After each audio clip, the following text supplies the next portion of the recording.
Os métodos anticoncepcionais são uma preocupação constante para as mulheres. Hoje, o mercado já oferece muitas opções que se adaptam a cada caso. Nós estamos recebendo aqui no estúdio a ginecologista Andréa Larissa, que vai conversar com a gente sobre esse assunto. Doutora Andréa, para a gente começar, antes de escolher um método anticoncepcional, o que a mulher deve levar em conta? Primeiro, devemos entender que a escolha da anticoncepção é uma decisão do casal, porque a gente não pode impor um método anticoncepcional se existe alguma resistência por parte do homem ou da mulher. Bom, e a doutora Andréa trouxe aqui alguns métodos anticoncepcionais para mostrar. O que a senhora destacaria de cada um deles? Os métodos, nós dividimos eles em algumas classes de acordo com o que a gente vai utilizar. Então, nós temos desde os métodos mais simples, né, para informação, que são os métodos comportamentais, ou seja, o casal adota o comportamento, ou seja, da abstinência sexual, durante o período em que existe o risco de engravidar, da ovulação. Seria a tabelinha. A tabelinha, a temperatura, a observação do muco cervical, ou seja, a secreção que sai do colo do útero para a vagina, que são métodos, digamos que são os métodos aconselhados pela igreja. Mas existem outros métodos que trazem benefícios à saúde. Então, temos também os métodos de barreira, conhecidos como a camisinha feminina. Aqui a gente tem a observação da camisinha feminina. A gente vê que ela tem em forma de um saco, com 2 orifícios, um aberto e outro fechado. Temos também o preservativo masculino, né, a camisinha masculina, popularmente conhecida e muito divulgada na prevenção das doenças sexualmente transmissíveis. A gente não pode dispensar e deixar de enfatizar que este método, ele previne muitas das doenças sexualmente transmissíveis. E outro método de barreira, nós temos o diafragma, que ele tem uma forma de concha, em que a parte é uma parte côncava e outra convexa. A parte côncava, ela vai ficar protegendo o colo do útero, e a parte convexa, que vai ter contato com o pênis na penetração. Também, do mesmo jeito da camisinha, a mulher vai inserir de forma longitudinal no sentido do canal vaginal. E temos outro método, outra classe, que é o DIU. O DIU, ele é muito conhecido, né?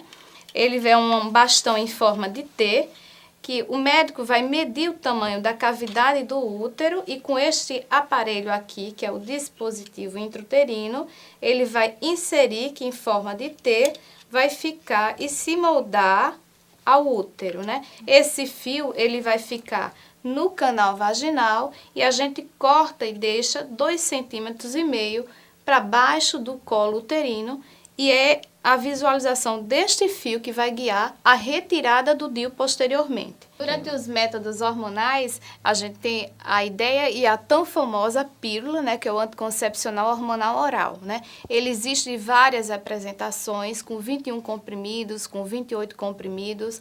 Essa diferença, os que têm 28 comprimidos, é mais para associar a paciente e não esquecer. E também temos a anticoncepção de emergência, ou seja, que é a pílula do dia seguinte.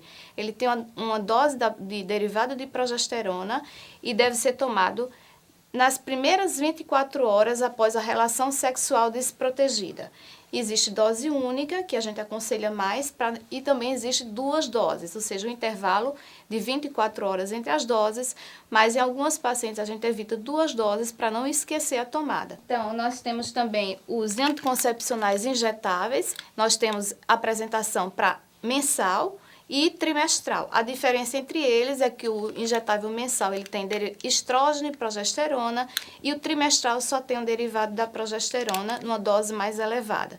E essa dose mais elevada, ela inibe o ciclo menstrual, e a gente não usa para mulheres que vão usar por um longo tempo, porque ele pode dar, com longo prazo, um desgaste da massa óssea, ou seja, uma tendência ao osso ficar mais fraco e até osteoporose. E também nós temos o anel vaginal, né? A gente tem uma apresentação, ele vai ser inserido também de forma alongada no canal vaginal. No final da menstruação, ele fica na cavidade vaginal durante 3 semanas, e a mulher retira, puxando com o dedo da cavidade vaginal, e fica 1 semana sem o anel vaginal.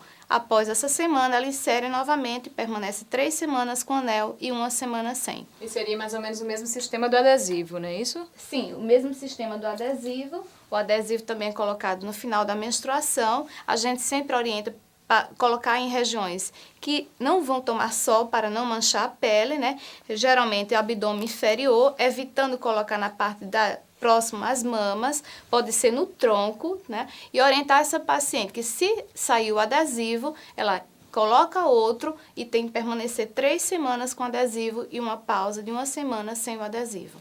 E temos também o implante, né? O implante ele é colocado 2 a 3 centímetros acima da prega cubital.